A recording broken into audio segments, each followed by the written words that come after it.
audience at this time, please use the microphone and tell us who you are.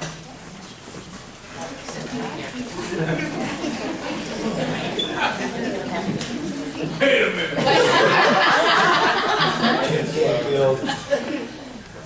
Is this part 2 of your building presentation?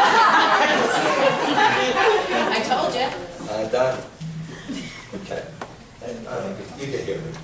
Jim Campfield, principal of the Troy Community School. It isn't a continuation of our board. I'm really happy to be here just to recognize all the people who are getting tenure. Congratulations, job well done. But I specifically want to congratulate Marissa Calcutta. Marissa's our math teacher. She does a fabulous job. I was really worried when she first got hired. And she is just amazing. Kids love her, and she's not a good teacher. She's an excellent teacher. Her mom and dad are here, and Dad has just donated. He's a retired firefighter. I talked to him a couple times, and this had nothing to do with her getting tenure, but he donated seven brand new bicycles. I mean, top of the line bikes that we're gonna be giving our students in our PBIS awards for academic achievement and behavior improvement. So we're really excited about that. And then last but not least, I want to congratulate Cheryl Schoolmaker, who will be retiring, and also Mohammed, who's been with me for a while, a long time. Very appreciative of all their hard work and effort. Thank you.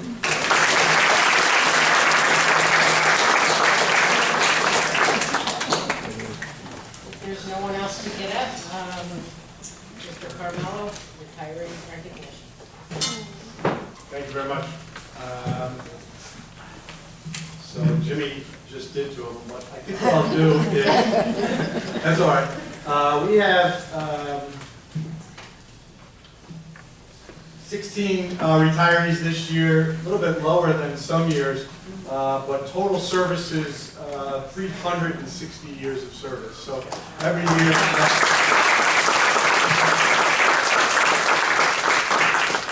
bittersweet every year to congratulate our retirees on all their hard work and all of their years of service, and then to know that we have to somehow replace that experience. And so Jimmy also mentioned we have some teachers here that are getting tenure, which is awesome, and we'll talk about them later, but it's a little bit of a full circle as we honor some of the retirees and also welcome some of our now tenured teachers. So I want to read the list, and then for Mohammed and Cheryl, I'll save you for last and have a gift for you. So Paul Barrett, PE teacher, 17 and a half years of service for Troy School District. Karen Blanchfield, school nurse, 17 years of service in the Troy School District. Gary Bloomingdale, ESL teacher, 18 years of service in Troy. Kathy Casal, typist at Troy High School, over 25 years of service in Troy. Mike Castle, science teacher at Troy High School, 26 years of service. Stephanie Dash, teacher, elementary teacher, 17 years of service in Troy. Kathy Dowd, typist at TMS, 22 years of service. Susan Goey, special ed teacher, 30 years of service. Mary Jo Heenahan, another special ed teacher at Troy High School this time, 26 years of service. Lynn Patanian, elementary teacher and most recently instructional coach at School 16, 34 years of service. Renee Patty, elementary teacher at School 14, 18 years of service. Kevin Pompey, monitor at School 2, middle school and high school, 31 years of service. Mike Rizzo, monitor at Troy High School, 3 years, finished his career with us. John Soriento, laborer. Go ahead, give a guess. How many years? 47 and a half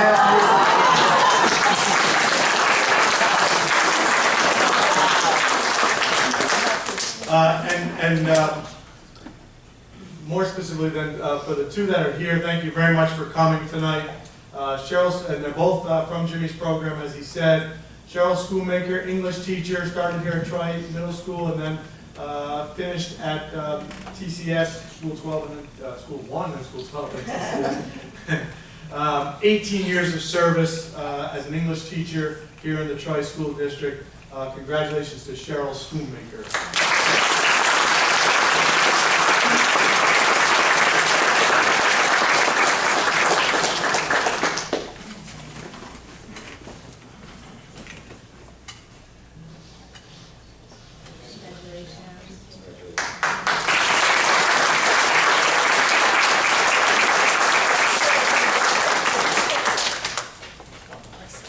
And Muhammad Abdullah, monitor at TCS, been with us for 10 years as a second career, right, Muhammad?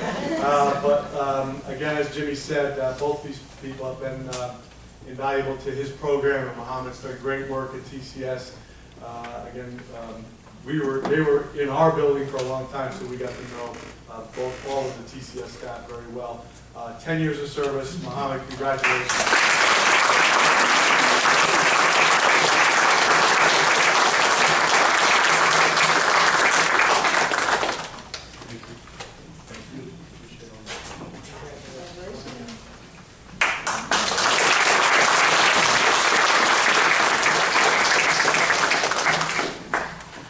Thank you very much.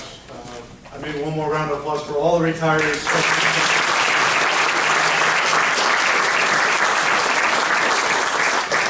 Okay, at this time, we will have a cell phone discussion. I think when all these people came, they had no idea I was going to give a presentation. Yeah. Sorry about that. Standing room. You're actually going to love it. So, student cell phone use, middle school and high school. We have a visionary idea. It's not our idea. Some schools are using it, but we would like the board to consider adopting it. I think it's going to be transformational for our students. I always start with that, and in particular, this time I need to start with that for a reason. Troy City School District will provide a strong educational and social foundation to graduate all students college and career ready. We use that to start every meeting when I'm presenting budget, especially. We talk about how important it is. But really, when we're looking at that mission statement and all the times that I've done budget presentations and talking about it, we really are focusing on a strong educational foundation to graduate all students college and career ready. But that mission statement says more than that. That mission statement says strong educational and social foundation to graduate all students college and career ready. A strong social foundation. That's what needs our attention right now. Right? To make sure we're preparing the kids for the future, not just academically, but socially. Especially the post-pandemic, right? During the pandemic, kids were encouraged, required to be on their phones all day long, or be on devices all day long, right? It was part of their learning, it was part of their life, it was part of all of our lives, right? You weren't allowed to have person-to-person interaction, they were very limited. So we all started using our phones and our other devices and got addicted to them. The kids are addicted to these things, right? And we need to help them with that. We need to have classrooms where students can learn free from the distractions. We need to limit the exposure to social media and the associated risks that come with social media during the school day. And we need to encourage our students to start engaging again with peers and students, or peers and their fellow students, or excuse me, peers and adults. That's what cell phone use in schools is doing right now. It's a major, major distraction. And getting ready for tonight, I mean, I read a ton of articles.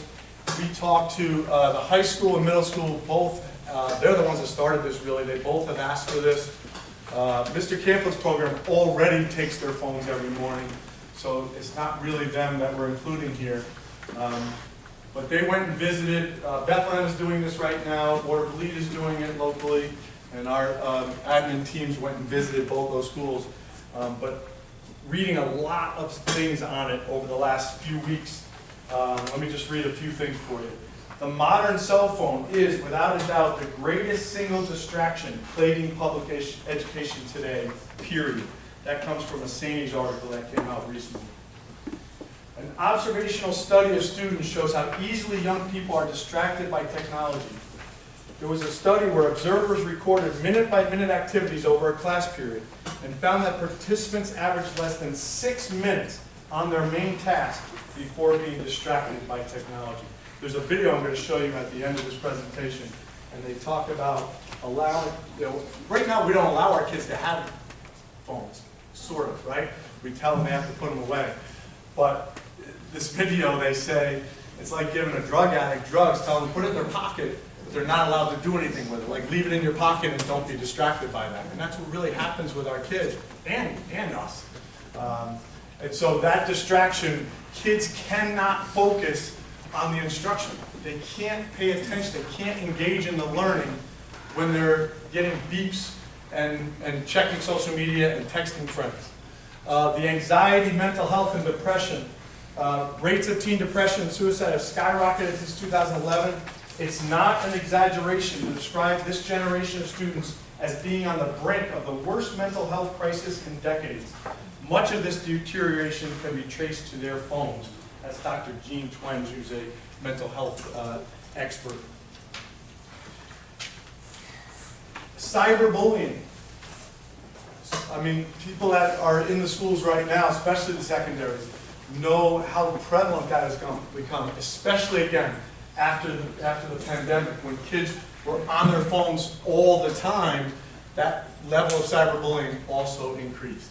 And then major disruptions to the school day. I actually polled the secondary admin to say, of your major disruptions, the things that take you investigation and hours, like you're really trying, you're spending 2 hours trying to figure out why a fight between 3 girls happened or whatever it was, those major disruptions, what percentage of those are caused by or exacerbated by cell phones and social media? And all of them, some of them, one tried to say 100%, so they can't be 100%. Is Michael here? But the point was taken, and everyone was over 90. They were between 90 and 100% of the major disruptions to the school environment, both the middle school and high school, are because of the phones.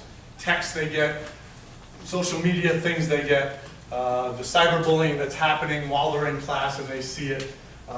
It's cell phones in schools. When the smartphones came out, the trend was, hey, let's start letting them use them for education, right? Because there's some benefit into that.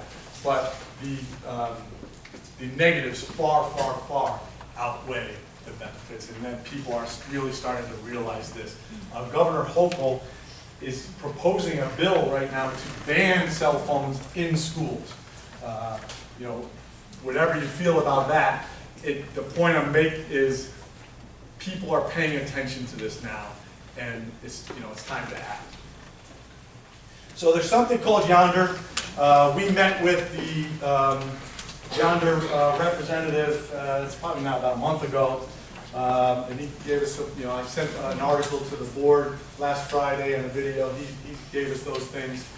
I told you the admin teams went and visited the schools that are using them. But here's how it works. There's a little pouch, and if you've been to a comedy show or a concert, this is the same brand. Yonder is used there too. So a lot of the comedians, when you go in, you have to put your phone in this pouch so that you can't record them while they're performing. And then at the end of the night, you go and there's a little magnetic thing, and you hit it, and you get your phone back. That's how it works, right? That's how it's working in Bethlehem, in Worthley, in Poughkeepsie schools, in Newburgh schools, in Schoharie.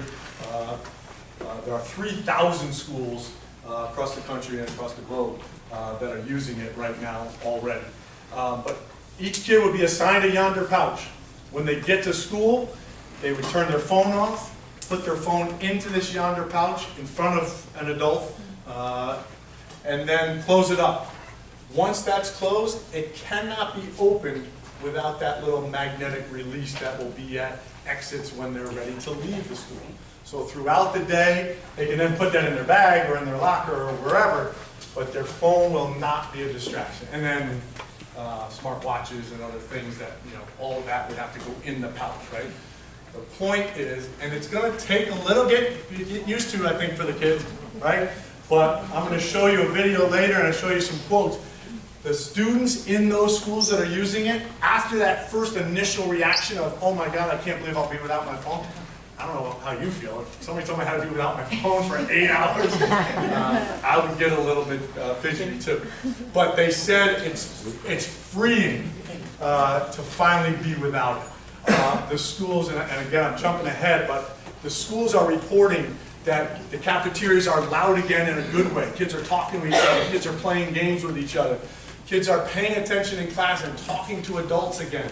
If you go, I was walking my dog yesterday and walked by a person, I mean, as close as I am to this microphone, and she didn't even look up to say hi to me. I mean, I wasn't offended by it, but I knew I was going to give this presentation today. I was like, she was on her phone. She was just walking by herself, and she was just, whatever she was looking at, didn't even notice that I walked by her that close, and didn't even look up. So without their phones, these kids realized very quickly how great things can be, and really no negatives once they got used to that initial reaction. So the Yondr pouch has that magnetic device only to open at the end of the day. Students arrive each morning, turned off, okay, I said all that, and then they unlock them on their way out. Every school that's using it, I mentioned some local ones, but again, it's all across the country right now, so I've read probably a dozen articles on it. Every single school that's using it is seeing those things. Okay? Different percentages of them, but every single one is seeing those. Suspensions are reduced. Again, part of that's because of the cyberbullying and the things that are happening with the phones. Overall behavior is improved. Engagement, student engagement is increased. Academic achievement improved. Drastic reduction in cyberbullying, which I guess is obvious. Improved social interaction among the students. As I said, I think Bethlehem was one of the superintendents I talked to that said, the cafeteria is alive again, but in a good way. Improved overall school climate. Not having these phones has done all of that. There's specific feedback from some of the districts. I am going to spend some time on those. So Watervliet, the Yondr pouch, this is from the principal of Watervliet Junior Senior High. The Yondr pouches have been a successful addition to our school environment. Our students are more engaged in the classroom and they're more engaged with each other. The Middletown one is an important one. Our law enforcement, this is from Middletown High School principal, our law enforcement has given us guidance with how to implement, what to use, what feels safe, what to do in an emergency situation. They're totally in agreement with the implementation of Yondr packages and feel that it makes our school a safer place in the event of emergency. I think the first reaction from parents, and thank you for a couple of Booster Club parents for being here tonight. I will go and see the Booster Club, have a Booster Club meeting as long as the board gives me the okay to keep moving forward at their next meeting and try to explain to them really what I'm explaining now. But the first reaction from parents when I tell them, and these other schools said the same thing, is what about in an emergency? What about a school shooter? What about something where we have to get in touch with our students, right? So two things. To get in touch with your student, you're going to do it the old-fashioned way. You're going to call the school. You're not supposed to be calling their son or daughter while they've got their phone in their classroom anyway, right? So you're going to call the office, and the office is going to get them. If you need a message to say, hey, I'm picking you up after baseball practice, send that message, and they're going to see it right at the end of the school day when they get to open their pouches. As far as the real emergency school shooter type things, I've talked to our SROs here and right up to the chief. They are 100% on board, Troy PD, that this makes us more safe during an emergency situation. They do not want parents and kids using cell phones during an active shooter situation, specific, something like that. When there's an emergency, even if it's a weather emergency, if parents and kids are communicating, first of all, misinformation is going out because they're just in a classroom trying to guess what's going on sometimes. But also, it disrupts the communication signals for the police. So they don't want phones being used. So they are, in their words, 100% on board with this and feels like it makes us be able to handle emergency situations better. Schoharie, I think it's one of the best initiatives we've undertaken in my 19 years here. That's a science teacher at Schoharie. And then Poughkeepsie, I used two. One was a teacher. Every student is now engaged, talking with one another, getting more work done.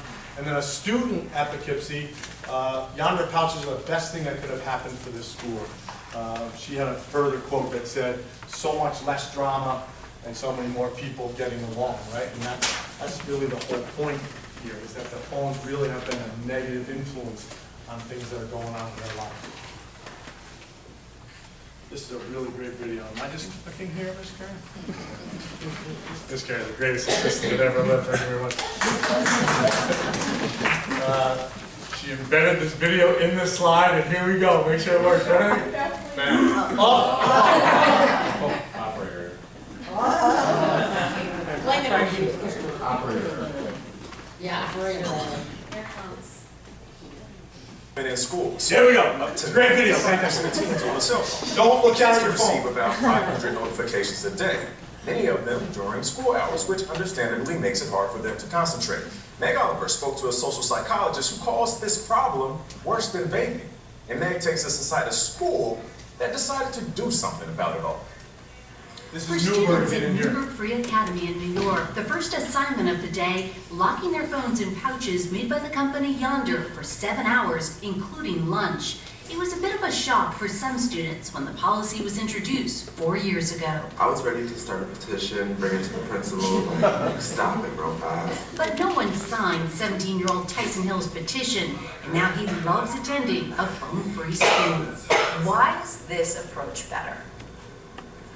I mean, coming from a school where it was banned, but it wasn't implemented, I was still using my phone. I was still on my phone. Here, students walk with their heads up in the hall, socialize and laugh in the lunchroom, and focus on what teachers like Dennis Marr are saying. That's the beauty of this. It's a game changer. Yes. It's night and day. I saw kids' faces again. According to the CDC, in the 10 years leading up to the pandemic, feelings of persistent sadness and hopelessness, as well as suicidal thoughts and behaviors, increased by about 40%, while test scores, especially in math for grades 4 and 8, saw the biggest decline on record. While there's debate on whether technology, including phones, deserves much of the blame for these trends, social psychologist Jonathan Haidt says it's the only explanation. So it wasn't the pandemic that did this to us. This was all starting in the early 2010s, and the only explanation anyone can offer for why this happened all over the world is the phones. Haidt is the author of The Coddling of the American Mind and started researching Gen Z in 2015 when cases of anxiety and depression started to rise. He says in 2010, most teenagers had flip phones they used for texting, a tool to help them connect in person. But between 2010 and 2015, smartphones changed the landscape, inundating people with notifications, group chats, and social media. Smartphones are basically kryptonite for learning. When children have a phone in their pocket, and most schools say you have to keep your phone in your pocket, you can't use it during class, which is like saying in a drug detox clinic, you can keep your heroin in your pocket, just don't shoot up, don't shoot up. If kids have access to a phone, they will text, they will check their social media, they will not pay attention to the teacher or to each other in person. Back at Newburgh Free Academy, students lock up their phones and leave them in the classroom all day. The technology isn't new, but the company Yonder estimates they saw a 150% increase in schools using them in 2023, with more than 2,000 schools participating. It's amazing to see kids come to school and not have to worry about that phone going off and a video being posted of them fighting in the bathroom or them being bullied by someone else on social media. Assistant Principal Ebony Clark says the pushback to remove phones was minimal, including concerns over safety. There's an emergency, an active shooter. That phone going off makes them a target. Yonder pouches cost between $25 and $30 per student. Haidt says while they aren't foolproof, it's an easy solution for a generation in the midst of a mental health crisis. This was a disastrous experiment that we began in the early 2010s. We didn't know any better then. We know better now. Safety is an understandable concern, but we can look to a compelling example. A middle school in Newtown, Connecticut, the town where the devastating shooting at Sandy Hook Elementary took place in 2012, has banned phones during the entire school day, a powerful statement for the country. You know, Maya Angelou used to always say, when you know better, you do better. And it seems the research backs up that this works, banning the phone. She just said, Maya Angelou said, when you know better, you do better. So when we know better, we have to do better. And we do know better at this point. We know the phones are no good for them. So especially during the times that you're here with us at school, they're better off if they don't have access.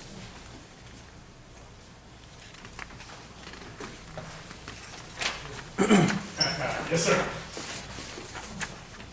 Can they only be unlocked, like at the school? Say a kid forgets to get his pouch unlocked and gets on the bus or leaves for the day. Yes. Will it be locked until he gets back to school? Yes, or he comes back. Yeah, or he comes back. My guess is nobody's going to forget to unlock. but yeah. So one of the things I didn't say is Bethlehem has an FAQ on their website, and some of them are, you know, we'll take some of those and put them on. But that was one of the questions actually when my son comes home and has forgotten to do it. So they said, you know, you can come back as long as the school's still open and do it. Otherwise, you wait till the next month. Yeah, so when the admin team was going around the different schools asking questions, were there any concerns brought up about like kids congregating as they're coming in? Because I'm sure, or leaving, because I'm sure it takes a little bit of time maybe to scan it. Like, are they kind of... I'll let Josh and Ian talk in a minute, but we're gonna have to work that out. I think they both talked about, and the Yonder rep that we talked to said it takes about a week or two. In the beginning, there's a lot of congregation. Now we have bag checks here, you know, fairly regularly. I mean, I wouldn't say regularly, I guess, but enough that we have practice in doing that and getting people through. They said after the first couple weeks, it's quick. Turn the phone off, show the adult, put the phone in and go. But Josh and Ian, you want to talk to that a little bit? Just coming in, we'll have to be strategic about the entrances and having lines and having adults get the kids through. Leaving is seamless. All they have to do is stand right by it and it unlocks it. There's not a process to unlocking.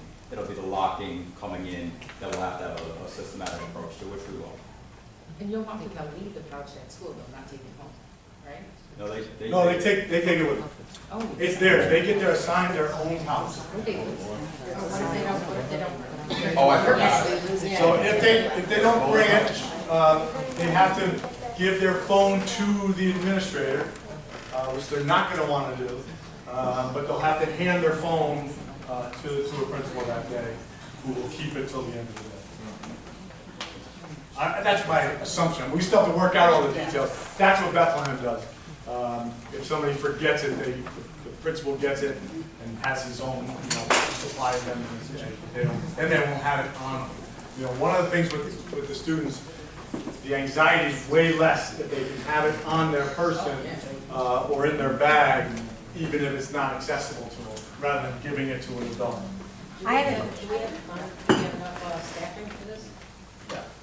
Yes. Ian and Josh? Yes? Yeah, no question. Yeah, we already have monitors at the entrances, and the way the buses come in now, they come in almost like 2 or 3 at a time. The kids come right in, so it's pretty seamless. How about Josh?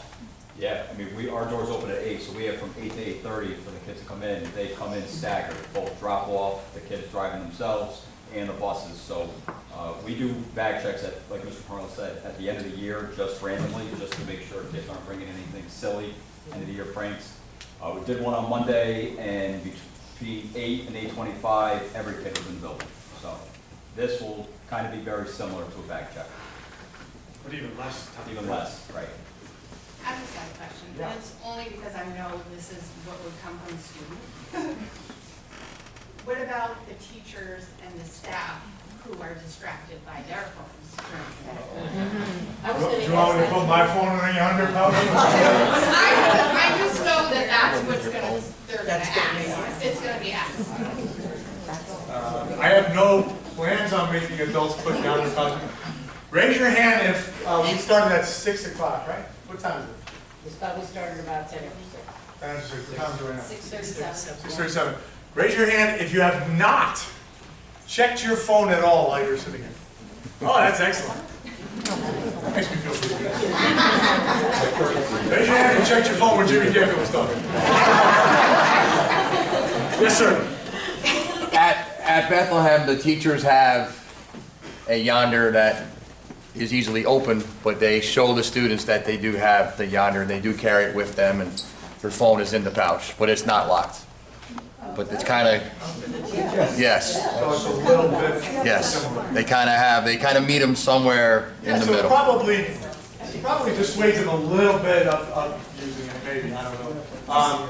There are yonder pouches that have Velcro, because one of the. Yes, that's what they have. They have the Velcro pouch. Is, The teachers have. Kids that need their phone for medical things like diabetes, so like some kids use their phones for that. So if they have that medical kind of documentation, they can get a yonder pouch that's kind of Velcro and they'd still be able to hold it. Yes? Okay, so you had said that if the student had lost the pouch, then they have to give their phone to the administrator, right? Well, if they lost it, I think they said, what if they didn't bring it that day? Right. If they lose it, they'll get a replacement. So have we tried, like, just not letting them use their phones and giving it to the administrator now, instead of going through this extra process? Well, Jimmy does that, but his building is way smaller. To collect 1,200 phones every morning. And So then, you have to physically and then collect it. give them back. I mean, we do have no phones, but like the kid said from Newburgh, every single kid. I mean, I think there was one of the articles I read, 97% of the kids use their phones during the day, whether they're allowed or not. I mean, you know, I remember my son when he was in high school, he had that thing on the side of, like, you know, I'd be over here, and he'd be down here texting, like, on the side of his leg. Like, they all, so we have them right now, they're not allowed in class, but they all use them. So just saying they're not going to be allowed is not working. If you're asking if administrators can collect all 1,100 phones and then give them back at the end of the day, that's I see. logistically not possible. I have a cousin who actually works in the Waterbury Okay. school district, and their approach was more or less, we have to also teach these children that there are rules that apply. Just because you think you can operate a vehicle doesn't mean that you can be given keys and get behind the wheel if you don't have a driver's license. Yeah. So it's that kind of approach for the teachers in the pouches. Yeah. But I guess my next question would be, what do we do with the parents who are outraged because Waterbury had a specific policy that they used to kind of tell the parents, like, this is the way it's gonna go, or no other way? Yeah, well, if the board gives me the okay, I want this to be the way we go. That's what I'm recommending. That'll be I mean, ultimately up to the board to allow me to put that in. So are there going to be students and kids outraged? Yeah, absolutely. And we're going to explain to them why we're doing it. Again, I'm going to go to the Booster Club meeting in a couple of weeks and explain to that group of parents. We'll put FAQs on our website. We'll have as many meetings over the summer or conversations over the summer with people who feel like, that they're not happy with it. But I got to think every decision I make, there are people that are outraged about it.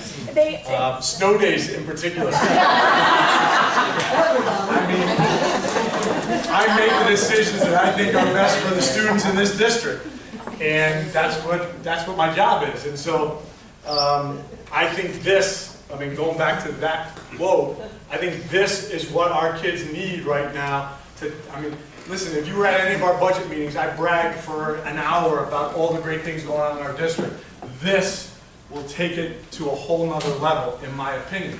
So will there be people unhappy with it? I think at first. But again, all the schools that have tried it, there are no schools that tried it and said, this isn't working, I'm going back. Not one. Right? And so, are there parents and students upset still in those schools? Probably a few, but most people realize very quickly, I mean, again, you heard the kid there from Newburgh, most people realize, even though they're upset in the beginning, realize very quickly that life can be pretty good when you're not tied into that phone. I could call Mr. Ho-Chung out right now and tell the story. Do you mind if I tell it? No idea what you're going to do. I'm going to tell the story when you went golfing and your phone broke. Oh, that was the best day of my life. He couldn't use his phone. Went golfing and couldn't use it, and sometimes that's how, as adults, that's what happens. We get forced to for one reason or another. And he just said it was like the best 4 hours because you just, I mean, we all do it. I do it all day long for no reason. Dr. Watson's actually getting us to read a book. What's the name of the book? Stolen Focus, why we can't pay attention or think deeply. Yeah, so she Everybody, purchased, all the administrators. she are purchased it for all of us so we can understand it. One story she told is Facebook executives getting together trying to figure out like what apps and what kind of additions they want to make. And one person had an idea that you could look on your Facebook and see your friends and if they're within a mile radius. So you might want to go hang out with them or something. So you could like click on something and say, oh, you got 4 friends over at Freer Park. They decided not to include that in Facebook. Why? Because they didn't want the person to leave their house and go to Freer Park and hang out with people. They wanted them to stay on their device.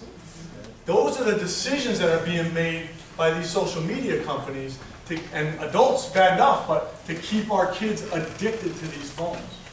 Right? The dopamine hit by hearing the dings and all of that. Like, it's all research-based. It's a problem. And we're not going to keep it out of their hands for 24 hours, but we can keep it out of their hands while they're with us at least. I do remember years ago when my son was in high school, here in high school, one of his teachers, the ELA teacher, she had a thing hanging on her door where the kids had Yep, we have cell it. phones. Yep. I don't know if she still does it. Yeah, we have it. But I'm telling you, she didn't do it at the beginning of the year, but she started it. My son's ELA grade went way up. No distraction. So that's one of the strategies we use now is there's pouches at the front of some classrooms. Not all teachers are using it, but the kids come in, they put their phones there so that they're at least not on their hand, on their persons, or up at the front of the room. But again, it gets inconsistent when it's some teachers doing that and some not, and that kind of thing. But yeah, that was one thing that did work for some teachers, and it's still working for some teachers. Yes? Any way to hack the pouch? According to the yonder guy, no. But then he did say that some kid figured out, he took his apart and figured out what the mechanism inside and made his own release button. So, I mean, these kids are smart. I said you should hire that. But he said pretty much no. After that happened, they updated their stuff, and so they keep trying to update to stay ahead of the next smartest kid. What happens if the kids bring in an old phone, throw it in the pouch, and still, Yeah. is there repercussions for Yeah, child? so that'll happen. That'll happen in the beginning especially. And we'll explain to people what happens there. So again, we haven't, I wanted to make sure people are, the board is going to give me the okay to move forward, and we'll work out all these details. But right now, our ideas are, if that happens, so that means the only way we're going to know that is if that kid gets caught with his phone at some point later on in the day, right? So if a kid gets caught with their phone, so maybe you have 2 phones and put a different one in there, right? Then they lose that phone, and they have to give it to an administrator for, I think that time does 2 weeks. Some districts are doing a month. Like, you have to give up your phone when you get to school. Now, you get it at the end of the day, but you can't have the pouch anymore.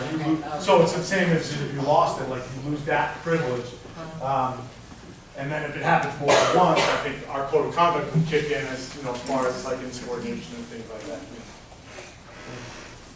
Parents aren't gonna like it. All great questions. All great questions. I think parents are gonna love it.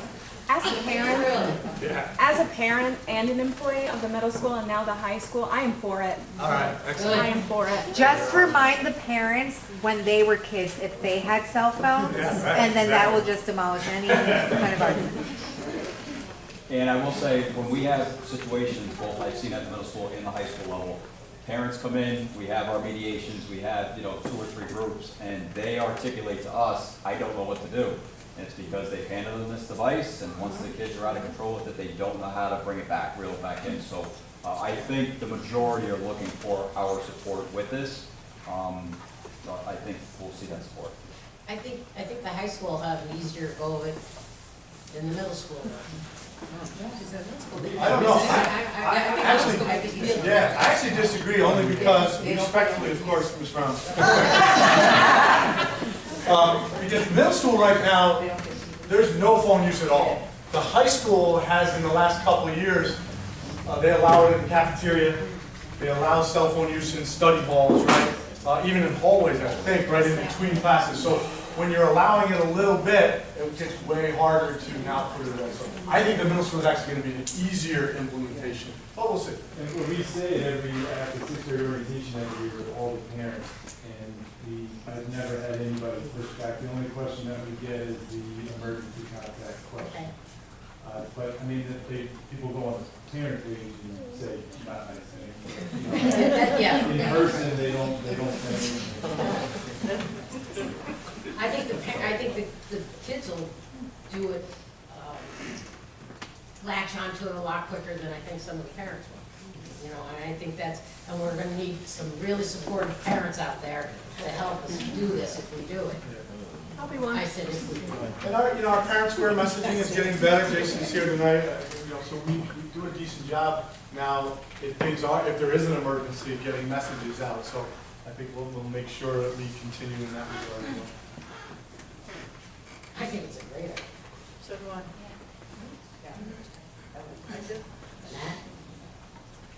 I'm for it. All right, we'll give it a try. So we'll meet the next week or two and figure out next steps then. And Kim, I'll be at your meeting on the 18th, okay? Sounds good. We have pizza, so come hungry. Thank you so much. I appreciate the time.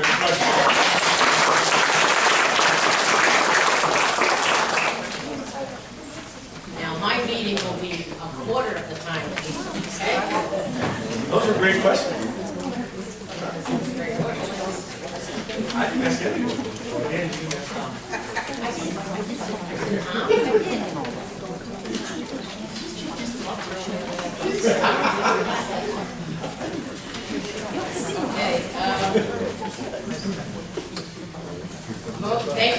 Thank you, Mr. Carmelo. Motion on the floor for approval of minutes, May 22nd, 2024. Second. Discussion. All those in favor? Opposed? Superintendent recommendation, human resources, staff matters, unclassified and classified. Under unclassified, motion on the floor for consent agenda items 1 through 8. Second. Yeah. Under discussion, I know there are some of our people that we're going to be voting on tenure out there. If you could stand up, and we're going to go around, and I want you just to introduce yourself to the board, tell us where you are and what you do in the school district. Okay, go ahead, Jack. I'll start. Jack O'Keefe. I'm a business teacher in the high school, and I also am the golf coach. I've been here 6 years. I came as a sub originally, and did my master's, and then got hired. So 5 years in.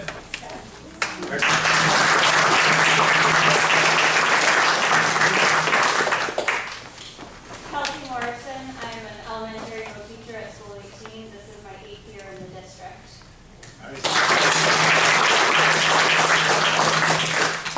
Victoria Hallett, 5th grade at Carroll Hill, and 6 years in the district.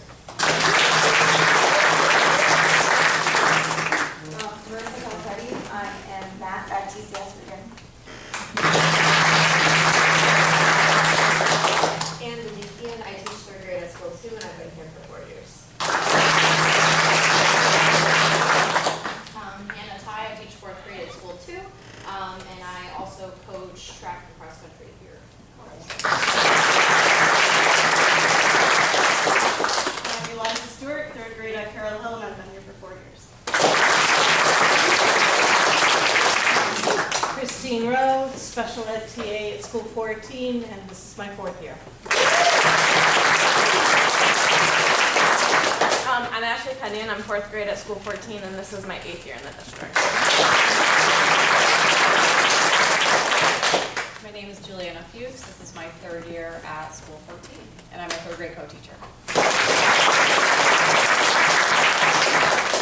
Michelle Patel, I am at School 14, 4th grade special ed teacher.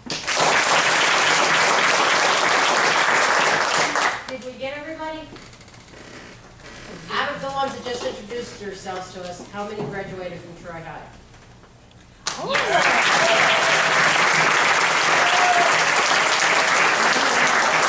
You're welcome, we're about to vote on you. Good luck. Congratulations. All those in favor? Aye. Opposed? Superintendent recommendations under classified. Motion on the floor for consent agenda items 1 through 4. Second. Discussion. All those in favor? Opposed? Superintendent recommendations programs. Motion on the floor for consent agenda items 1 through 22. Second. Discussion. All those in favor? Aye. Opposed? Superintendent recommendations, business finance. Motion on the floor for consent agenda items 1 and 2. Second. Discussion. All those in favor? Aye. Opposed? Board resolution, motion on the floor to approve item 1 as listed. Reorganization meeting date. Resolve the Board of Education hereby approves to hold its annual reorg meeting for the 2024-25 school year on July 10th, 2024. And hereby directs the district clerk to notice the meeting as required by law. Second. Discussion. All those in favor? Aye. Opposed? District announcements, future board meetings, all meetings will be here at 6 o'clock. The next meeting on the 26th will be honor grad recognition. July 10th will be our reorg meeting. July 24th, August 14th, August 28th. I know all of us are going on and doing vacation things. Please make sure Teresa knows if you're here or not, so we can make sure we have a quorum. Good news. I know, Jason, thank you. Is Jason here? Yes. Okay. Thank you for doing this, but I'm gonna just do a little ad-lib of my own right now. I love you. But I will do some of this. First off, thank you for your coverage last night at the sports award. And I was just so thrilled. I was texting him, using my cell phone. I took a picture of the crowd because it was 9 o'clock and it was the first time that we had had a sports award program in 4 years. Yeah. So, and it was 9 o'clock and usually the kids get their awards and they're gone. The place was packed. I'm sitting there taking pictures, texting him, saying, oh my God, nobody's leaving. It was Diana, Matt, and I went to it, and it was just a great event. The kids were cheering on each other. The coaches were all there, and it was just really nice. It was a good feeling. Amy, I want to thank you. I know that they recognized you last night for being such an active parent, but I mean, I know both of you were there last night, but you helped out our kids, and I thought that was great. The recognition that they gave the coaches, I thought was wonderful, and the kids, you could just see they were happy. They were happy, and hopefully next year, Mr. Reines better put more chairs out. You know, I mean, It's a good problem to have. yeah, it was a great problem to have. So, you know, again, it was just a really, really heartfelt event last night. Now, my good news, and I'm not even going to pick on anybody in the audience tonight, so for those that are new to my audience, I shouldn't pick on people, but I won't. Thanks to a $100,000 gift from the National Foundation for Governors Fitness Councils, Troy Middle School will soon have its very own fitness center. Is Brian Matthews here? Yeah. Yep. Brian, stand up. Let everybody see who you are.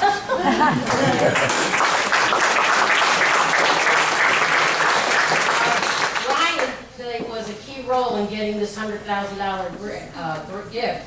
It's one of the 3 schools in New York to receive a fitness center through the multi-million-dollar Don't Quit campaign. Equipment is set to be installed in September. Thank you to Brian Matthews for his work in submitting a short video detailing why and how students would benefit from a fitness center and for bringing this great opportunity to the middle school. On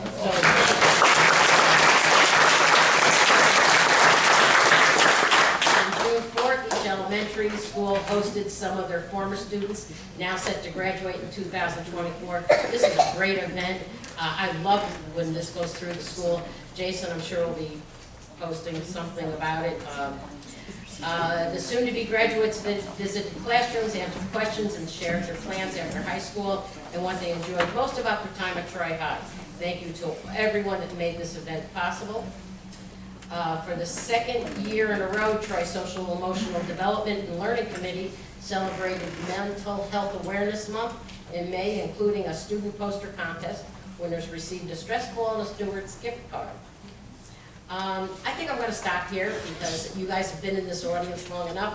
But I really want to thank everybody. I congratulate everybody on behalf of the board. And motion on the floor to adjourn the meeting. Second. All those in favor? Aye. Thank you, everybody. Thank you, Have a good everybody.